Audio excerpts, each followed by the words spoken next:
오늘 말씀의 제목은 애원하는 제사장입니다. 제사장. 요즘에는 제사장이 있나요, 없나요? 잘 대답하셔야 됩니다. 사랑의 교회 다니시면서 제사장 그 앞에 계시잖아요. 그러면 이게 굉장히 비성경적인 겁니다. 요즘에는 목사님이 제사장이 아니라고 제가 늘 말씀드렸어요. 목사가 제사장입니다 하는 거는 그거는 굉장히 신약 성경을 잘 못 이해하는 거예요. 물론 목사가 영적 리더, 전체 그룹의 영적 리더가 될 수는 있겠지만 제사장으로서 백성들의 죄를 들고 하나님 앞에 나아가는 이런 역할은 목사가 하지 않습니다. 제사장은 지금 우리에게는 누구밖에 없다?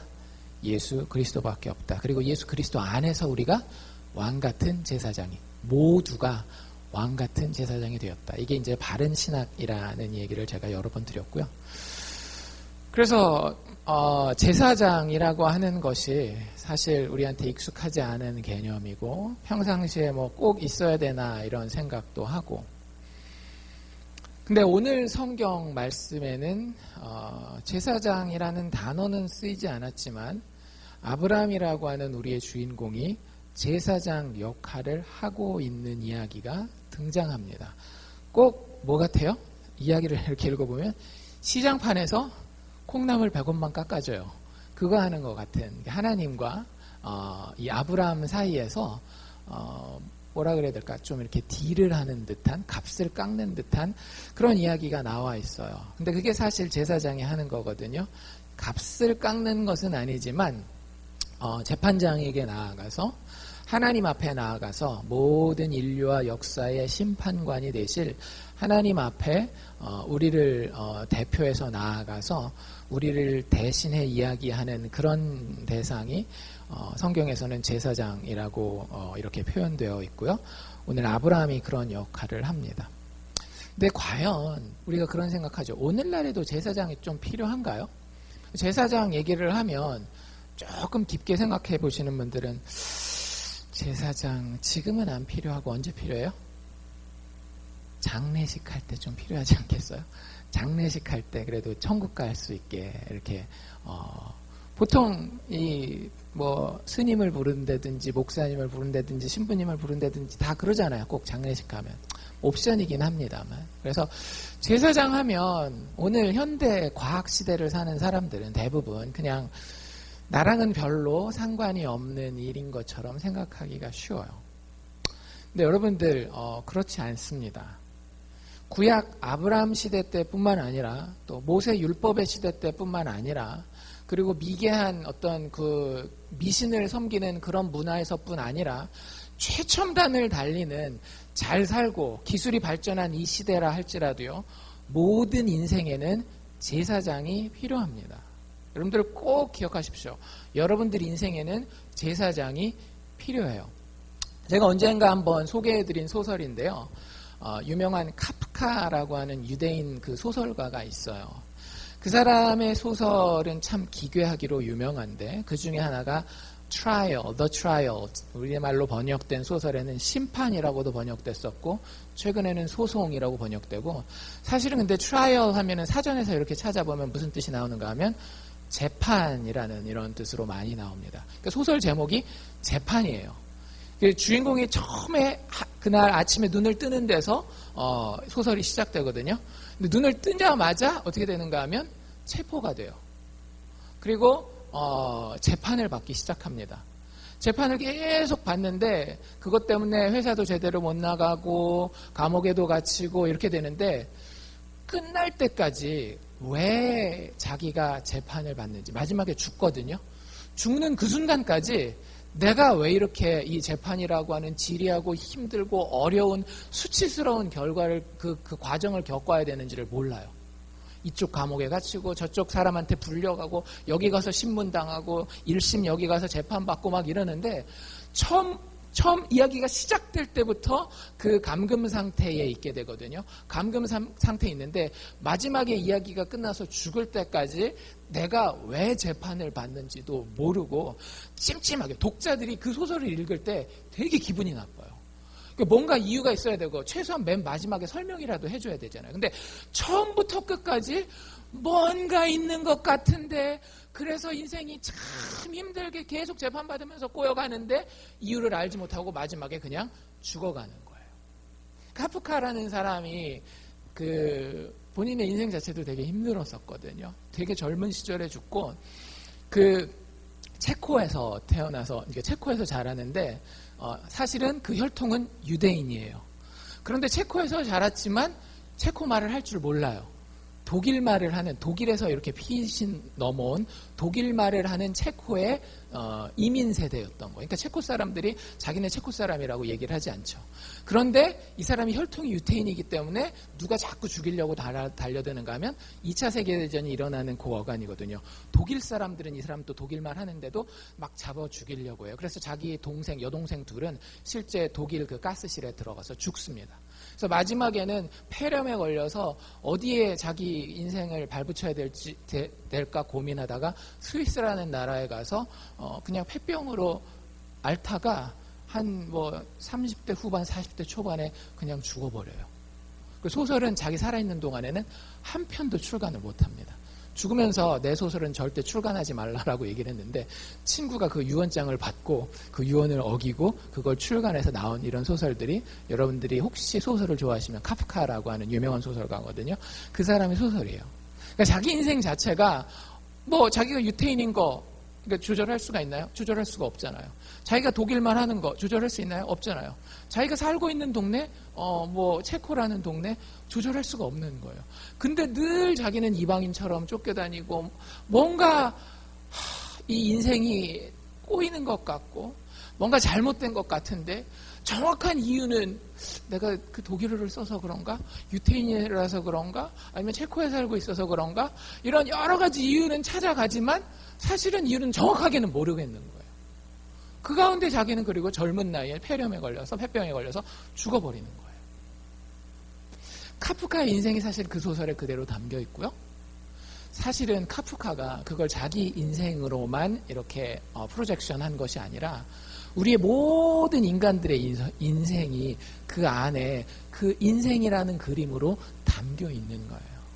그 조셉 K라고 하는 주인공이 이유도 모르는 사이에 감금당하고 재판을 당하고 마지막에 죽는 순간까지 내가 왜 이렇게 어려움을 당해야 됐는지 뭔가 짚히는 구석은 대충 있는 것 같아요. 근데 딱 이거다 하는 거는 아무것도 없어요. 근데 여러분들 잘 생각해 보시면 우리의 인생이 그래요. 인생에 뭔가 잘못된 건 있죠. 그렇죠? 남편과 아내의 관계에서도 이건 아니다 싶은 게 있어요. 내 자식을 키우는 데 있어서도 요거 지금 잘못되고 있는 것 같은데 이런 느낌과 생각이 들어요. 그게 막 개운하지가 않단 말이에요. 내가 처음에 이민 왔을 때보다 지금 많이 나아졌어요. 경제적으로나 언어적으로나 문화적으로나 많이 나아졌는데 그게 뭔가 문제가 어딘가에 터질 것 같고 나를 자꾸 이 뒤통수에서 잡아당기는 뭔가가 있는 것 같단 말이죠. 여러 가지 고민을 해보죠. 이게 언어 때문인가 아니면 자식을 키우는 어떤 스킬에서 잘못된 것인가 사람을 잘못 만난 것인가 되게 고민은 하지만 뭐 때문인지 이렇게 콕 집을 수는 없는 거예요. 그래서 나는 절대 이러면 안 돼라고 얘기하고 싶은데 뒤가 조금 구린 게 있기 때문에 내가 그것 때문에 혹시 지금 이렇게 어려움을 당하는 거 아니야? 내 자식들이 그런 거 아니야? 이런 참 결정하지 못하는 그런 어려움 가운데 재판정에 서 있으면서 다른 사람 앞에 발가벗겨져 있는데 무슨 죄목으로 서서 발가벗겨져 있는지는 모르는 것 같은 그런 인생의 모습으로 우리가 삶을 살아가고 있는 경우가 참 많이 있습니다. 여러분들 그 소설에 보면은요 이 사람이 참 안타까운 게 뭐냐면 재판정에 가서 자기 진술을 막 하거든요. 그리고 그 진술을 돕기 위해서 변호사한테 도움을 구해요. 근데 아무도 자기 말을 듣지도 않고 자기를 위해서 대신 정말로 열변을 토해서 이야기해야 될 이 변호사는요. 그냥 다리 이렇게 쭉 책상에다 올려놓고 사무실에서 완전히 띵가띵가 놀고 있는 거예요. 조그만 청원서 하나만 좀 써달라 그래도 이 변호사는 아무 일도 거의 이 K를 위해서 하는 일이 없어요. 여러분들 인생을 살다 보면은요, 내 인생에 나를 위해서 애원해주고 같이 소리 질러주고 말해줄 사람이 한 명만 있으면 참 좋겠다라는 생각을 할 때가 있어요. 그리고 그게 실질적인 도움이 되는 경우들도 많이 있습니다. 예를 들자면 여러분들 오제이 심슨이라고 하는 사람을 아시는, 미국 오래 사셨으면 아실 거예요. 미국 풋볼 선수인데 그 아내가 죽어요. 이혼한 아내가 죽거든요.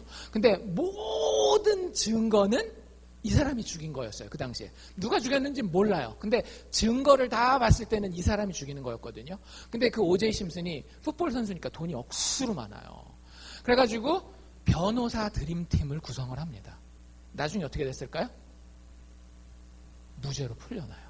그 사람이 진짜 죄를 졌느냐 안 졌느냐가 중요한 게 아니라 이 사람을 위해서 재판정에 나아가서 핏대를 세우고 목소리를 올려서 얘기해 줄 사람이 있으니까 그 사람이 죽을 사람이었는데 살아나더라고요.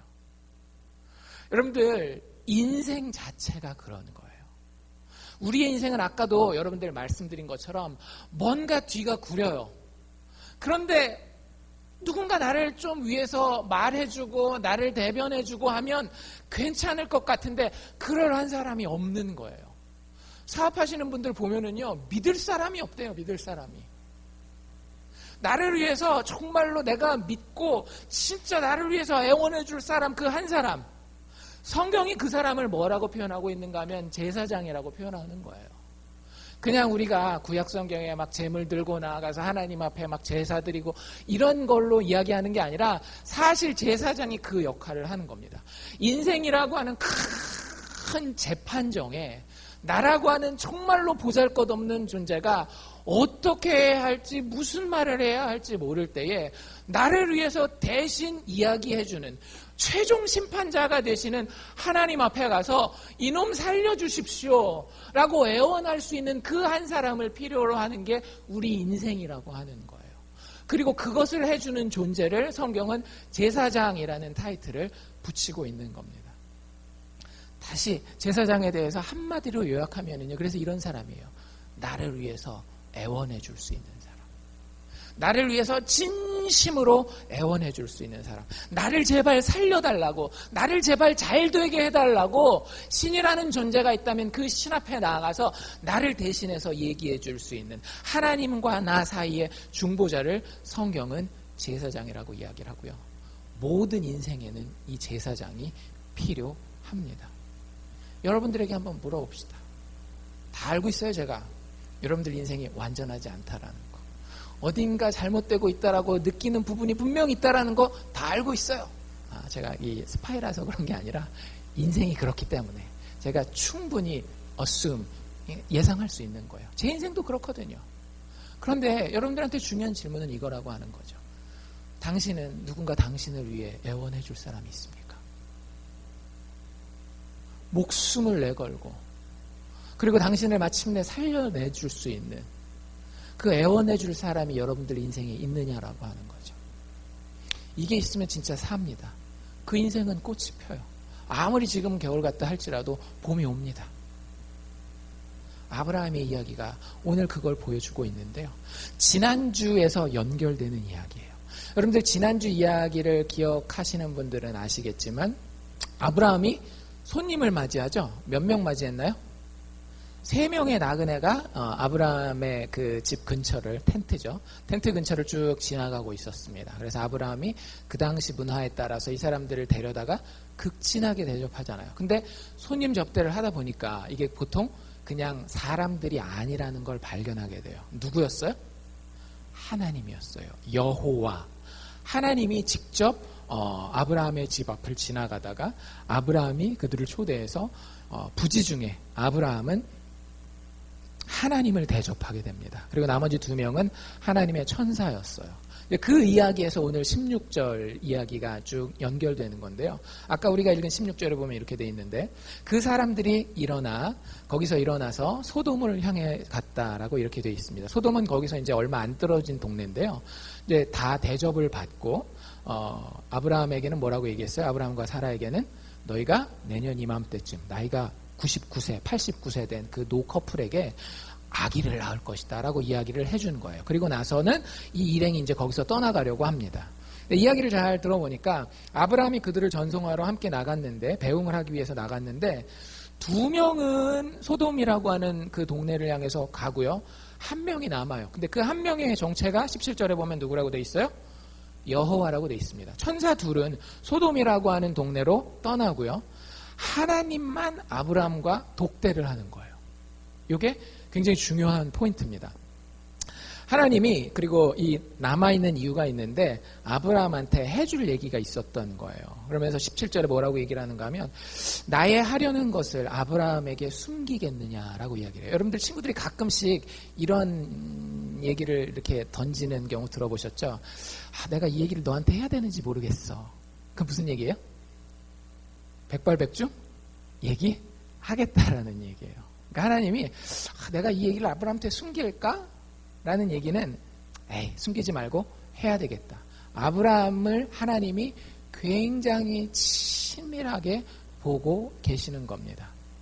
그리고 아브라함도 하나님께 굉장히 친밀하게 대해요. 22절, 23절에 보면 아브라함이 여호와 앞에 탁 쓰고 또 가까이 나아가고 이런 것들을 보면 아브라함도 하나님과 굉장히 친밀한 관계를 가지고 있구나라는 걸 알 수 있어요. 그래서 아브라함의 별명 중에 하나가 믿음의 조상도 있겠지만 하나님의 친구라는 별명이 있습니다. 그러니까 아브라함은 굉장히 큰 특권을 가지고 있는 거고요. 그런 아브라함을 하나님이 여기 아브라함이 하나님을 여호와를 초대했잖아요. 자기 식사 자리에. 근데 오늘 이 장면에서는 둘이 같이 있긴 하지만 하나님이 새로운 컨텍스트에서 아브라함을 초대하고 있는 모습을 볼 수 있습니다. 근데 어떤 모습으로 초대하고 있는가 하면 아브라함에게 야, 너 제사장 한번 돼보지 않을래? 하고 제사장의 직분으로 아브라함을 초대하고 있어요. 그걸 어떻게 할 수 있는가 하면 사실 지금 하나님과 두 천사가 어느 마을로 가려고 그랬다라고요? 소돔이라고 하는 마을로 가려고 그래요. 성경을 잘 아시는 분들은 항상 소돔과 고모라 요 이야기를 아실 거예요. 옛날에 영화들도 있었고 해서 안 믿는 분들도 소돔과 고모라 하면 대충 뭐라고 알고 있는가 하면 굉장히 죄를 많이 지은 나쁜 도시, 하나님께서 유황불을 내려서 멸망시킨 도시, 뭐 그런 도시로 알고 있어요. 하나님이 그 도시의 죄악을 받고요, 그 도시를 심판하시기로 작정하셨어요. 그럼 사실 어떻게 하시면 돼요? 잘 아브라함한테 대접받고 그냥 가면 돼요. 근데 굳이 그 내용을 누구한테 얘기하고 있는 거예요? 아브라함에게 얘기하고 있는 거예요. 왜냐하면 하나님이 아브라함에게 주신 축복 때문입니다. 아브라함의 축복 중에 하나가 뭐냐 하면 모든 열방이 누구를 통하여? 아브라함을 통하여 복을 받으리라. 네가 모든 세상의 복의 근원이 될 것이다 라는 얘기를 했거든요. 그렇기 때문에 소돔과 고모라는 사실 자기 친족도 아니거든요. 물론 자기 친족 롯이 가서, 조카 롯이 가서 살고 있긴 했지만 대부분의 소돔과 고모라 사람들은 아브라함이랑 한 번도 만나지 못한 남이었어요.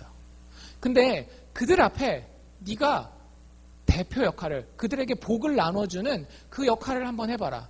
근데 내가 그들을 복을 줄 수가 없어. 왜? 너무 죄가 많기 때문에.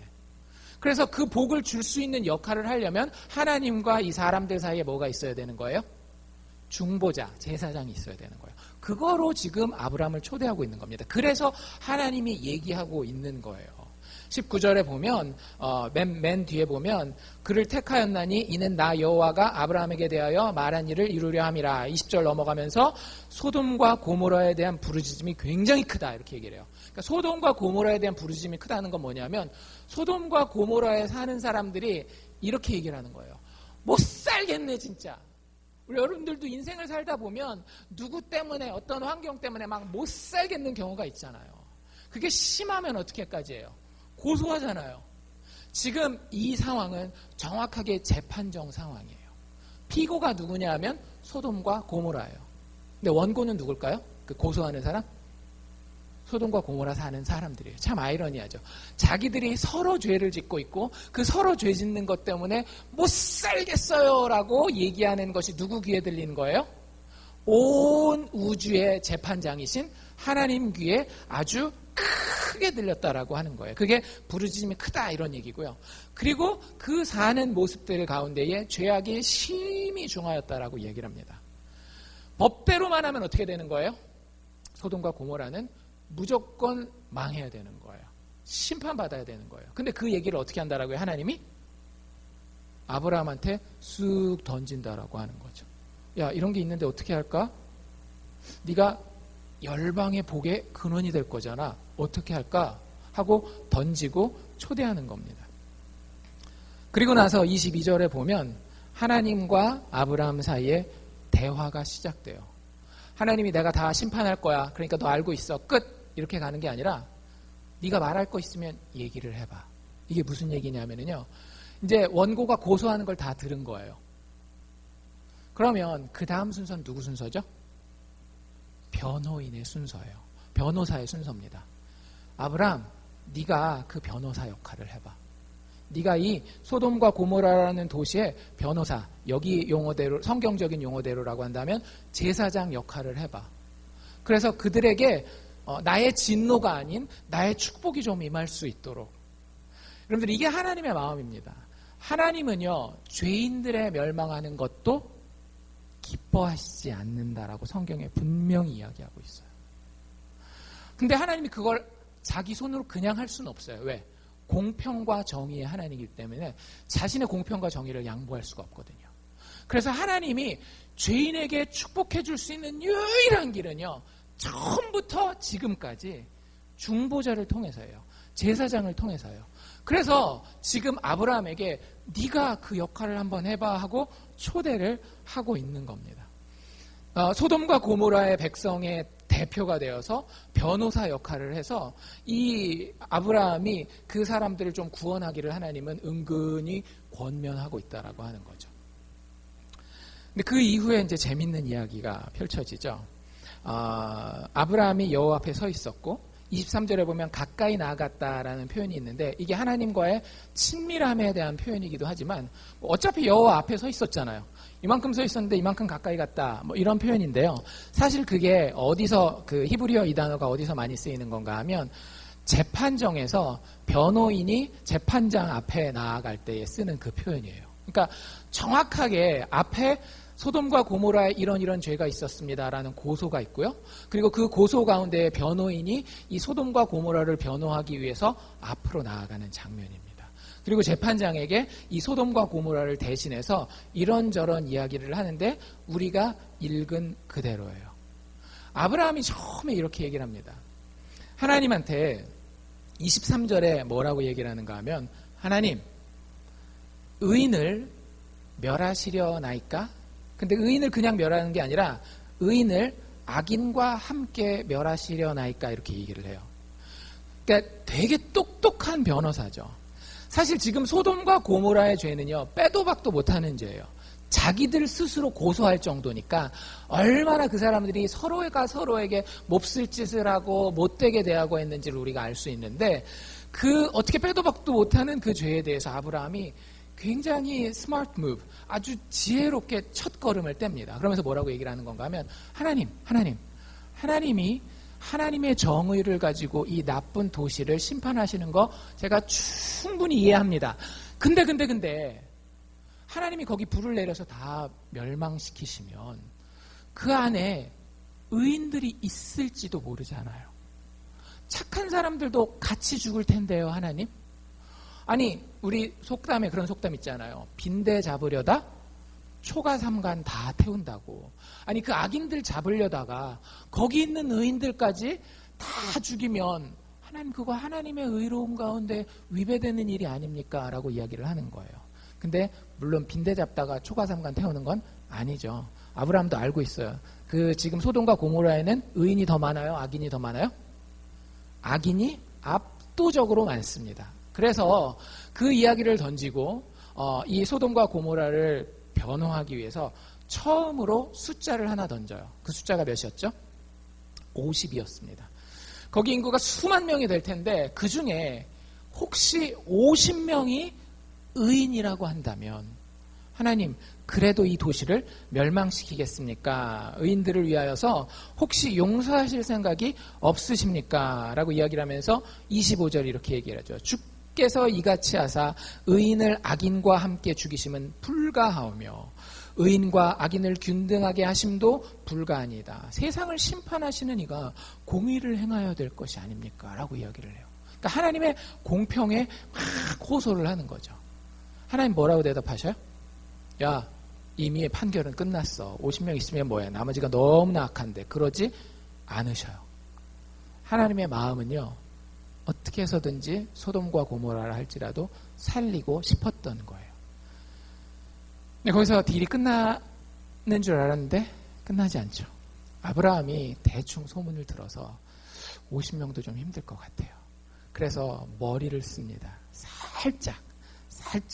굉장히 하나님 앞에서 두려운 건 사실이에요. 그래서 27절에 뭐라고 하는가 하면 자기를 티끌과 같은 나라도, 하나님, 내가 하나님 앞에서 진짜 티끌과 같은 존재긴 하지만 그래도 제사장으로서 한 가지 더 이렇게 얘기해 볼 수 있을 것 같은데, 50인이면 하나님 용서한다 그랬는데 그 50인에서 5명 모자르면 하나님 그거 가지고 어떻게 하실래요? 이렇게 얘기를 하는 거예요.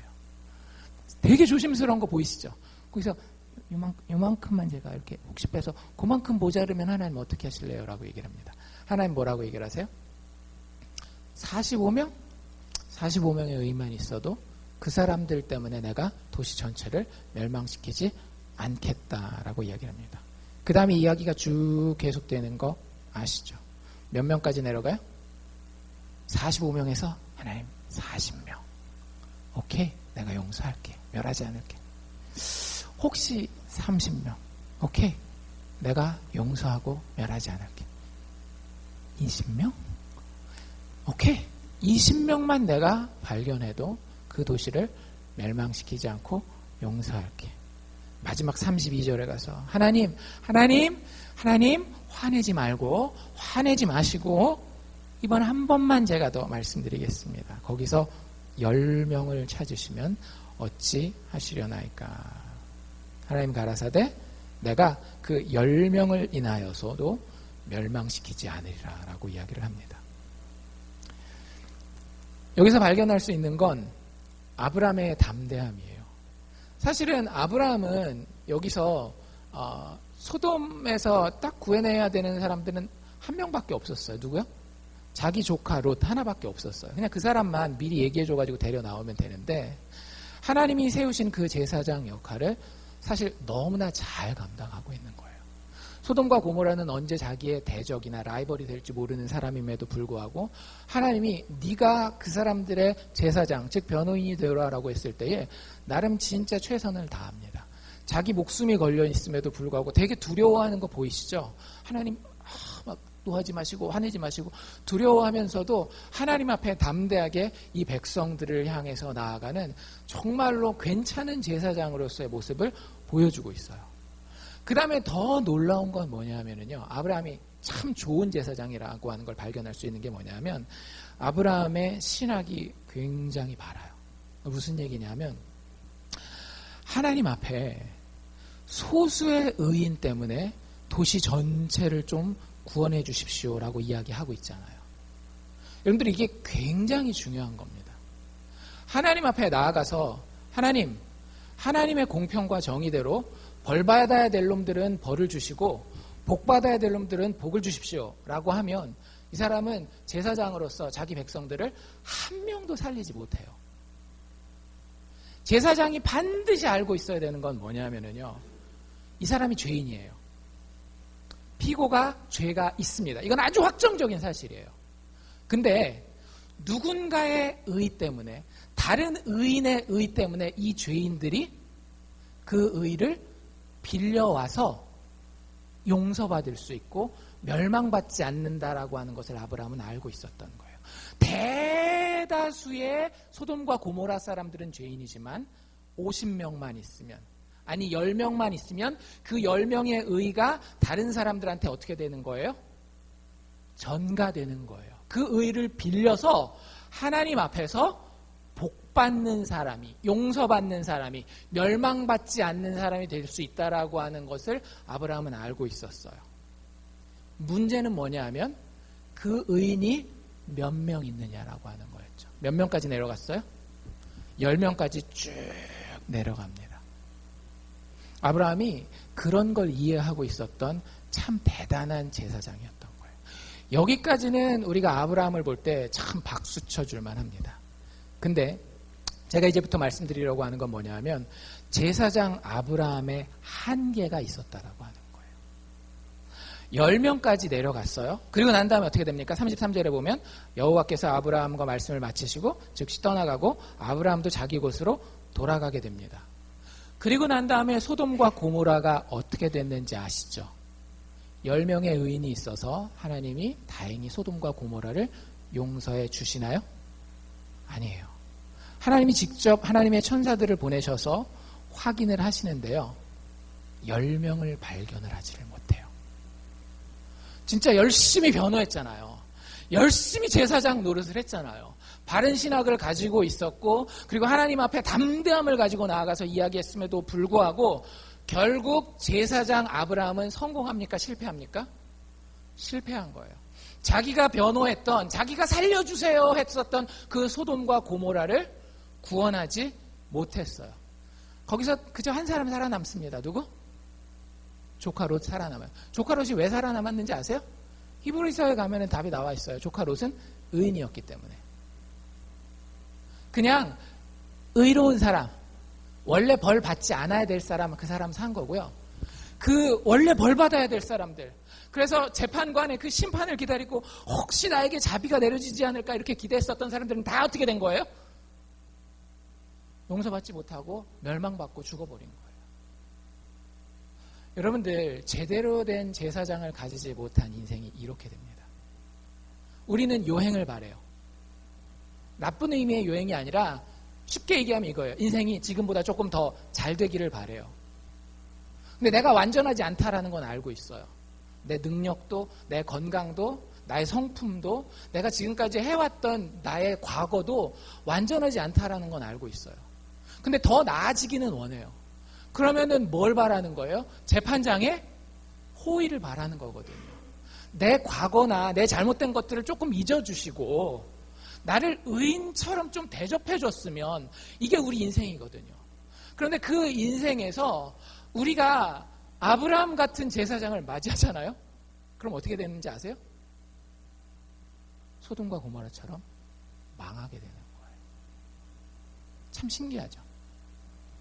아브라함이 나름 괜찮은 제사장이었음에도 불구하고 소돔과 고모라가 멸망하는 것을 막을 수가 없었습니다. 왜 그랬을까요? 여러분들 여기서 핵심을 파악할 수 있어야 돼요. 아브라함도 그렇고 하나님도 그렇고 찾고자 했던 게 뭐였어요? 소수의 의인을 찾기 원하지 않았습니까? 그렇죠? 50명부터 45, 40, 30, 20, 10 계속 뭘 찾기를 원했는가 하면 의를 나눠줄 수 있는 대부분의 악인들에게, 대부분의 죄인들에게 의를 나눠줄 수 있는 소수의 의인을 찾기를 원했어요.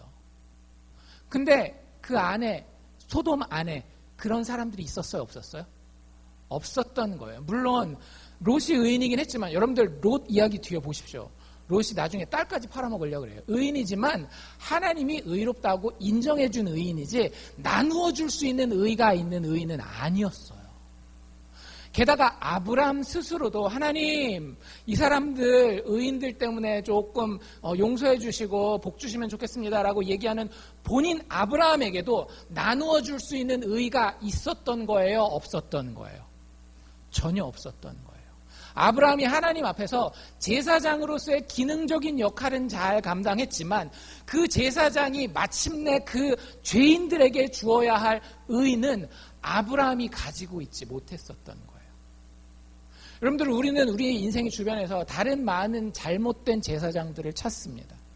친구나 가족이나 돈이나 뭐 세상의 명예나 힘이나 권세나 이런 것들이 내 제사장이 되어서 하나님 앞에 나를 의롭게 세워주기를 원해요. 그런데 하나님 그거 의롭다 여기지 않으세요. 왜냐하면 우리 각자는 다 문제를 가지고 살아가기 때문에. 그리고 우리가 의지하는 돈도 얼마나 문제가 많은 물건이에요.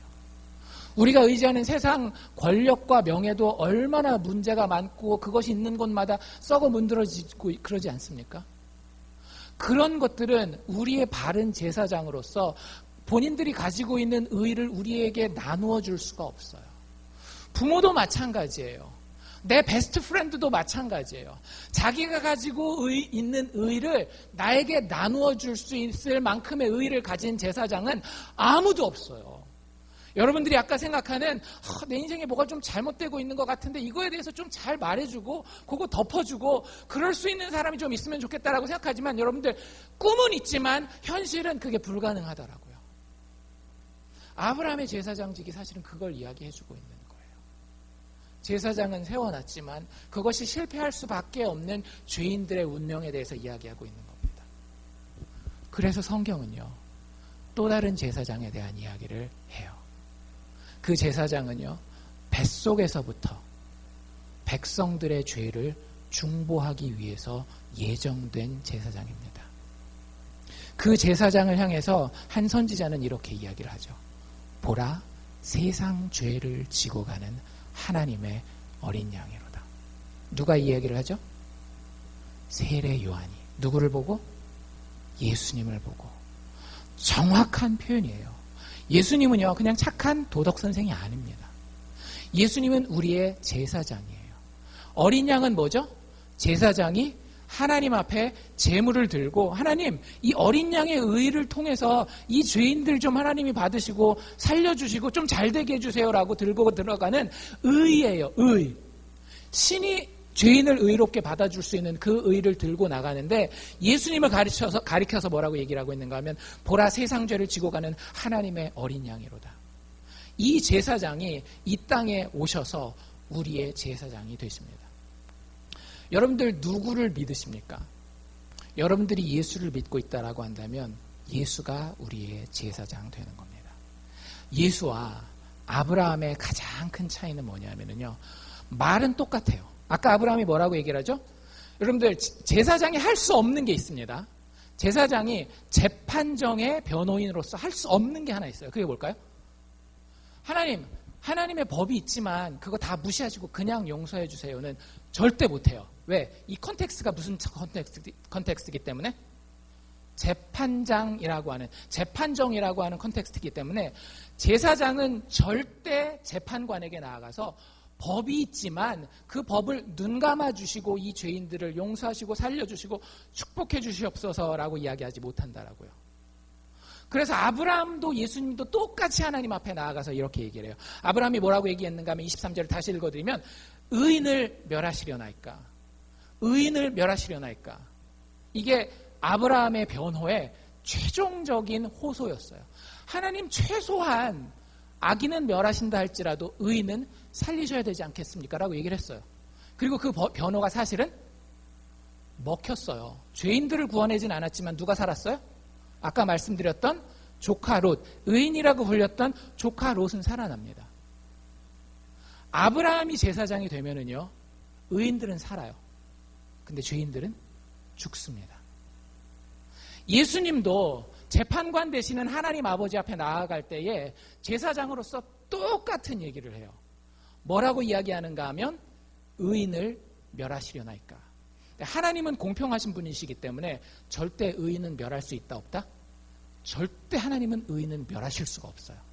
하나님이 거기서 얘기하는, 예수님이 그 재판정에서 하나님 의인을 멸망시키시겠습니까? 라고 얘기했을 때에 그 의인은 누구를 얘기를 하는 걸까요? 예수님 자기 자신을 얘기를 하는 거예요. 예수님이 하나님 앞에 서서 하나님, 내가 아무 죄가 없습니다. 내가 이 백성들과 나를 동일시했지만 나는 하나님 앞에 아무 죄가 없습니다. 하나님, 의인인 나를 멸망시키겠습니까? 옆에서 그 고소하는 사람 있죠? 이 고소하는 사람이 누구예요? 마귀가 계속해서 예수님을 죽이려고 해요. 여러분들 복음서도 우리가 마가복음서도 보고 했지만 마귀는 계속해서 예수님을 죽이려고 합니다. 왜? 이 상속자만 없애면 이 모든 세상이 마귀의 것이 된다라는 것을 알고 있기 때문에. 그래서 계속 예수님을 죽이려고 해요. 그리고 어떻게 해요? 십자가에서 예수님을 죽여놔요. 그때도 예수님이 재판정에 올라가서 이렇게 얘기를 하는 거예요. 주님, 하나님, 의인을 멸하시려나이까? 하나님이 그 얘기를 들어요, 안 들어요? 들으셔요. 그래서 어떻게 하셔요? 3일 만에 죽음 가운데서 예수를 살려내십니다. 여러분들, 예수님의 부활은 법적 의미가 있어요. 예수님이 의인이었다라고 하는 거. 하나님께서 멸망시킬 수 없는 의인이 예수 그리스도였다라고 하는 사실을 증명하는 것이 예수님의 부활 사건이에요. 근데 정말 놀라운 것은 뭐냐면 예수 그리스도를 믿는 믿음으로 예수 안에 들어가는 사람을 예수님은 뭐라고 얘기를 하는가 하면 의인이라고 얘기를 한다라고 하는 거예요. 여러분들 갈라디아서 2장 20절에 이런 말씀 있는 거 아세요? 그런즉 이제 내가 사는 것은 내가 사는 것이 아니요 내 안에 그리스도께서 사는 것이라. 여러분들이 예수를 여러분 안에 모시면 그리고 여러분들이 예수 안에 들어가서 살면은요 예수님이 의인을 멸하시겠나이까 할 때 여러분들이 뭐가 되는 거예요? 의인이 되는 거예요. 여러분들 이건 영적 진리입니다. 우리는 세상 가운데에 어떻게 해서든지 의인으로서 아름답게 서보려고 해요. 그런데 그건 우리에게 통하지 않아요. 우리는 너무나 뻔한 죄인이기 때문에. 마음의 동기에서부터요. 여러분들 마지막 천국에 가보면 아시겠지만 내가 지금 당하고 있는 고난, 내가 지금 억울하다고 생각하는 모든 것들이요. 사실 하나도 억울하지 않을 거예요. 왜냐하면 완전한 재판장 되신 하나님이 여러분들의 인생을 다 보여주실 거고요. 여러분들의 마음까지 다 까서 보여줄 겁니다. 네가 그렇게 생각했잖아. 그러니까 그 어려움을 당한 거지. 우리가 하나님 앞에서 정말로 죄인으로서 도저히 설 수 없는 자로서 내 인생에 뒷감당할 수 없는 자가 되었을 때에 예수님이 우리를 품으시는 거예요. 안으시고 이 아이와 나는 둘이 안 합니다. 둘이 아닙니다. 내가 그 안에 있고 그가 내 안에 있습니다. 하나님께서 나를 의인으로 여기신다면 내 안에 있는 이 아이도 하나님 의인으로 여기셔야 됩니다. 하나님께서 죽음 가운데 나를 살리셨다라고 한다면 내가 품고 있는 이 아이도 하나님께서 죽을 것 같은 그 위기 가운데서 살리셔야 됩니다. 라고 이야기하는 것이 예수님의 제사장직이라고 하는 거예요. 여러분들 깊이 묵상하십시오. 기독교는요 상식이 아니에요. 내가 이렇게 내 인생을 잘 살아가고 내 자식을 이렇게 잘 키우고 내 사업을 이렇게 이끌어가면 일이 잘 될 것이다 라고 하는 논리적 진행이 아니에요. 논리적 진행은 우리를 하나님 앞에서 심판받게 만듭니다. 그게 아니라 기독교는요 예수께서 우리를 그냥 품으시는 거예요. 그래서 내가 예수와 하나가 되고 예수가 나와 하나가 된 거예요. 그래서 예수님이 우리를 대해서 하나님의 재판정 앞에 섰을 때에 너무나 담대하게 뭐라고 말할 수 있는가 하면 우리를 사랑하시면서 우리를 구원하시기 위해서 주님 의인을 멸망시키시렵나이까? 악인은 얼마든지 멸망시켜도 좋습니다. 하지만 의인을 멸망시키려 하시나이까? 그리고 예수의 피 가운데 우리를 살리시는 게 기독교라고 하는 거예요. 여러분들 스스로에게 물어보시기 바랍니다. 우리 죽을 때 하나님의 심판대 앞에 서요. 아니 지금도 하나님의 심판대 앞에 서 있습니다. 근데 많은 교회 다니는 사람들이 그냥 내가 머릿속에 혹은 감정적으로 예수님 믿어요 라고 이야기를 해요. 여러분들 그런 사람들은요 예수님과 분리되어 있는 존재예요. 성경에서 예수님이 나의 제사장이 되어서 내가 죄인으로서 진짜 용서받으려면은요 예수와 내가 더 이상 구별되지 않아야 되는 거예요. 여러분들에게 한번 물어봅시다. 여러분들 예수와 하나입니까? 어제 살았었던 여러분들의 삶이 예수가 산 삶입니까? 오늘 지금 여러분들이 예배 자리에서 품고 있는 그 마음이 하나님 아버지를 향한 예수의 마음입니까? 그렇다라고 한다면 여러분들 어떤 것도 걱정하지 않으셔도 됩니다. 죽는 날 천국 갈까 지옥 갈까 걱정하지 않으셔도 돼요. 이 땅에서 어떤 어려움을 당할까, 내가 그 고난을 헤쳐낼 수 있을까, 하나님의 저주가 혹시 나한테 임하지 않을까, 그런 걱정 하나도 안 하셔도 돼요. 왜? 여러분들은 예수 안에서 하나님 앞에 의인이기 때문에. 하지만 여러분들 아무리 교회에 오래 다니고 있어도요, 여러분이 예수와 분리되어 있다라고 한다면, 내가 예수 안에, 예수가 내 안에 union with Christ, 예수와의 연합이라고 얘기를 하는데 내가 예수와 하나 되어 있지 않다라고 하면은요, 그분이 나의 의가 되어 주시지 않는다라고 한다면 여러분은 하나님의 심판대 가운데에서 무죄 의인이라고 하는 이야기를 듣기 불가능할 것입니다. 반대로 여러분들이 예수와 하나 되었다라고 한다면 여러분들은 그 어떤 어려움 가운데서도, 그리고 여러분들의 연약함과 죄 가운데서도 여전히 소망이 있는 존재예요. 가장 대표적인 예화가 하나 뭔가 하면 예수님의 제자 베드로의 이야기예요. 여러분들 우리가 베드로를 알고 있어요. 베드로 사도라고 이야기하고 사도 중에서도 최고 간다라고 이야기를 하지만 베드로의 너무나 부끄러운 부분이 있다라는 거 알고 있습니까? 예수님을 십자가 바로 직전에 3번이나 부인하고 있잖아요. 베드로에게는 하나님 앞에서 하나님 나를 심판하지 마십시오. 나에게 복을 주시고 나 잘되게 해주십시오 라고 이야기할 수 있을 만한 의의가 전혀 없었어요. 예수님 앞에서 심지어는 뭐라고 얘기를 해요? 다른 모든 사람은 예수님을 배반한다 할지라도 나는 죽더라도 예수를 배반하지 않겠습니다 라고 이야기를 해요. 예수님이 누가복음에 가보면 그 베드로한테 뭐라 그러셨는지 아세요? 물론 네가 나를 3번 부인할 것이다 라고 얘기를 해요. 근데 그 앞에 누가복음에 가보면 예수님이 굉장히 독특한 얘기를 하십니다. 베드로 네 앞에 너의 죄를 고소하는 자가 있다. 마귀가 너를 밀가부르듯이 하려고. 그러니까 그 추수 때에 막 알곡과 쭉정이 걷어내는 것처럼 너를 하나님 앞에 탁 까발기려고 너를 밀가부르듯 하려고 너를 청구하였다라는 거예요. 하나님 앞에서. 하나님의 재판정 앞에서 이놈 절대 복 주면 안 됩니다. 축복의 축자도 하나님 끊어지 마십시오. 왜? 이놈의 죄를 보십시오. 베드로 이놈 하나님의 아들을 부인할 자입니다. 이렇게 마귀가 청구했다라고 하는 거예요. 우리가 당하고 있는 모든 인생의 어려움들은요, 마귀의 이 청구함에서 오는 거거든요. 근데 예수님이 그 베드로를 향해서 뭐라고 얘기를 하시는가 하면, 그가 너를 밀가부르듯 하려고 청구하였지만 네가 떨어져 나가지 않기 위해서 기도했다라고 얘기를 해요. 아브라함은 하나님 앞에 애원하고 기도하는데 실패했습니다. 왜? 본인에게 나누어줄 의의가 없기 때문에. 하지만 예수 그리스도께서는요, 죄 없이 십자가에 죽으시고 다시 살아남으로 인해서 우리에게 나누어 주실 의의가 있는 겁니다. 여러분들 그게 믿어지십니까? 그게 믿어지면요, 내 삶이 예수와 분리될 수가 없어요.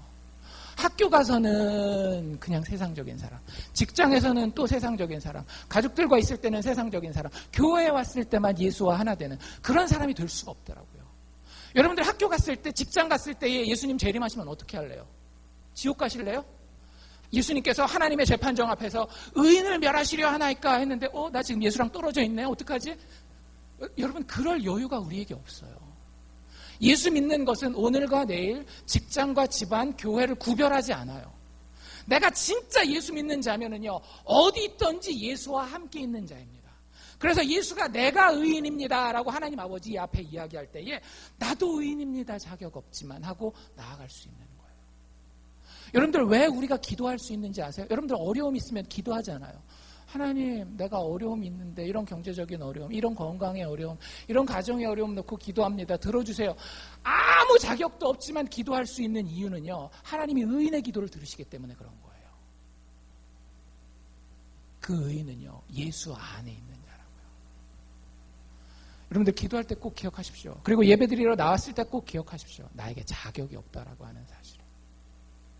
그런데 주님 앞에 나아갈 수 없을 때에, 의의 재판장 되신 하나님 아버지 앞에 내가 도저히 나아갈 수 없을 때에 자격 없는 자를 예수 안에서 받아주시는 그것이 우리에게 가장 큰 특권이라고 하는 거예요. 예수 믿는 자의 특권을 여러분들 발견하시기를 원합니다. 그리고 예수 믿는 자의 특권을 누리실 수 있기를 원합니다. 하나님 앞에, 그리고 하나님 앞이 아니라 하나님이 만들어 놓은 온 세상 앞에 당당한 의인으로서 내가 비록 넘어지고 실수한다 할지라도 예수님이 나를 위해 부르짖어 주시기 때문에 당당하게 설 수 있는 의인으로 기독교인의 특권을 누리실 수 있기를 바랍니다. 그리스도인은요, 예수 그리스도의 의를 힘입어서 의인이 된 사람입니다. 자기의 의를 자랑할 수 있는 원래 의인이기 때문에 의인이 아니라 내가 죄인인데 예수의 의가 나에게 임한 의인이 된 사람이라는 거예요. 내가 예수와 떨어져 있을 때는 죄인이고 멸망받고 저주받을 수밖에 없지만 예수께서 나를 안으시고 나와 하나가 되셨기 때문에 나에게 애원해주는 그 중보자가 제사장이 있기 때문에 의인이 된 자가 바로 그리스도인이라고 하는 거예요. 여러분들이 그 믿음의 삶을 사실 수 있기를 바랍니다. 아브라함 같은 좋은 제사장 우리에게 있을 수 있어요. 하지만 그는 단지 좋은 제사장이에요. 좋은 길에 대해서 안내는 해줄 수 있습니다. 하지만 우리 안에 진짜 좋은 길이 이루어지게 하는 완벽한 대제사장은 예수 그리스도 한 분이라고 하는 사실을 기억하고 그분 묵상하고 그분과 온전히 연합하여서 우리의 일생을 살 수 있기를 주의 이름으로 축원합니다. 기도합시다.